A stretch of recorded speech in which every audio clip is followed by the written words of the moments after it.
Hello music makers, welcome back. What makes a beat a UK garage beat?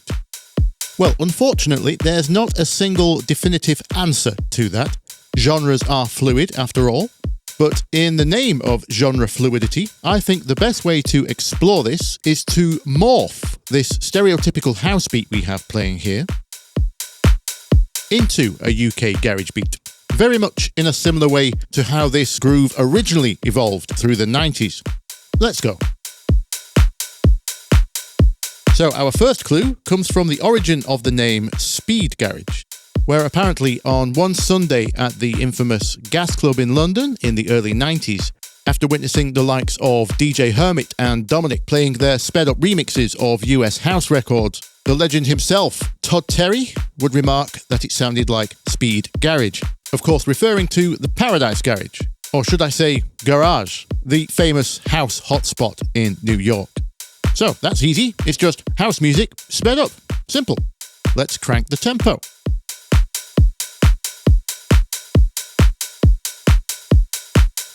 Well, not sounding too UK garage just yet. There's clearly more to it than that. Let's explore the next phenomena. Okay, I'm sure you saw this one coming. Swing. Yes, we covered it last week in the bass video, but I'm going to show it in a slightly different way. Whether we are searching samples or making our own beats, or both, it's essential we develop an ear for swing. Not just in UK garage either. Be you producer or DJ, it's an essential skill for groove matching. Let's crank the swing.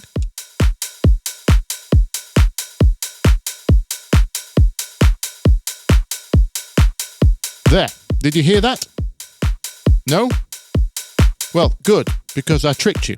There was no difference, sorry about that.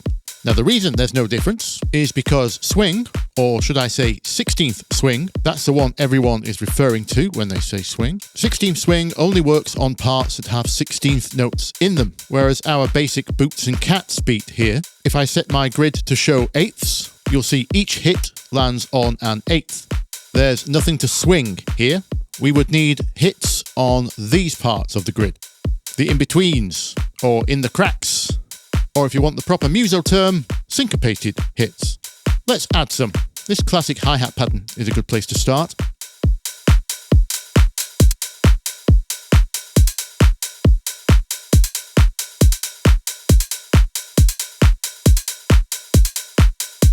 Now, when we swing,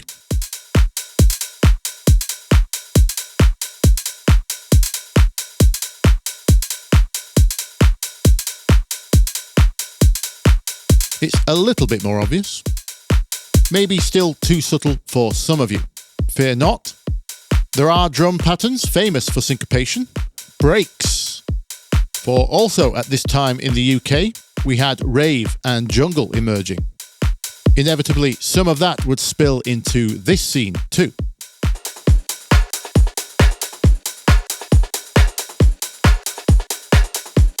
Lots of in-between hits here. Drummers call them ghost notes. Now, when we swing this,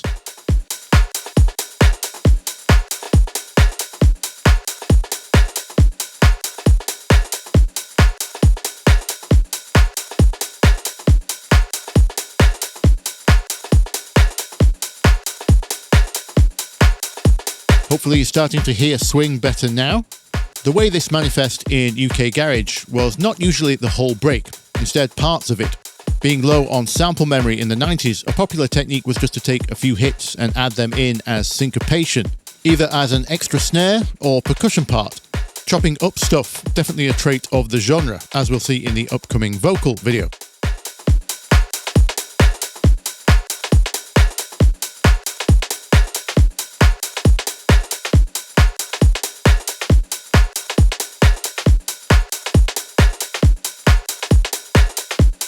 Now, if I unswing this,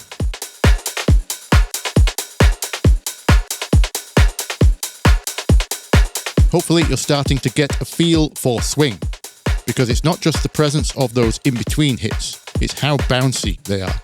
As I showed in the bass video, swing moves those notes back in time, making them skip, making them shuffle. Okay, going to remove most of this break. just leaving behind a few of those syncopated hits. Something like that.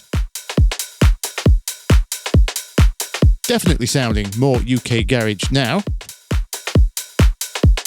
But we are not done yet. There is another side of UK garage we need to talk about. This style we're playing with here is known as 4 on the floor, because of the 4 kick drums. However, around 1997, as UK garage started to separate itself from house, tracks like the Dream Team's My Desire started to emerge, which did not have 4 kicks on the floor.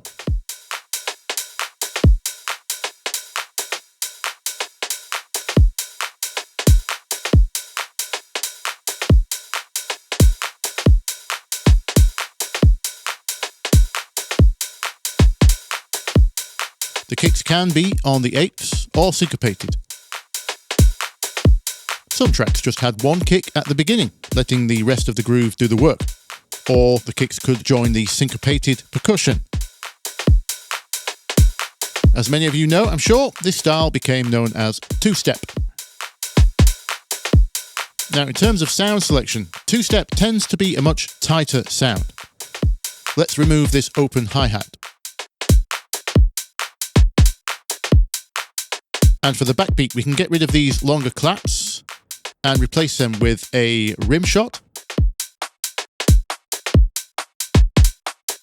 or a very high pitched up snare.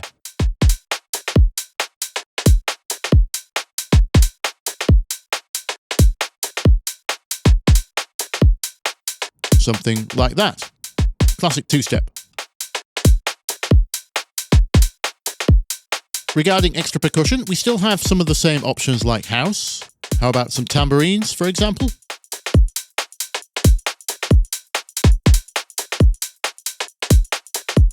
I've got a shaker here doing the same thing.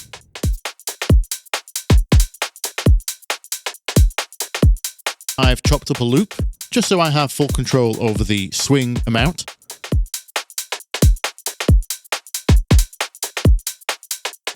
Those can be used with the 4 on the floor style too.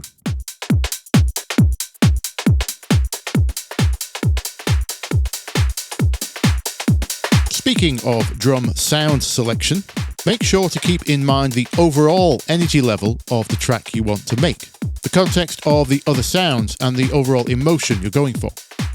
If you're using harder drums like this, for example, with the big clap, the thumping kick and lots of percussion, I would make sure that was paired with an equally aggressive bass, like Virgie's Da-Ga-Da sound, or similar.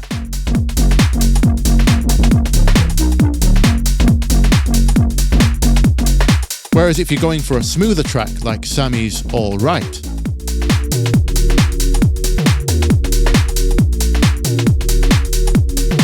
if you're not going for a deliberate juxtapose, then this can sound jarring. Whereas if we tighten up the drums to go with this, suddenly it matches up. We have lots of space for that smooth pad and the deep bass. That's purely from picking shorter, lighter drum samples and using a little less percussion. So make sure to pick your samples and loops with the context in mind.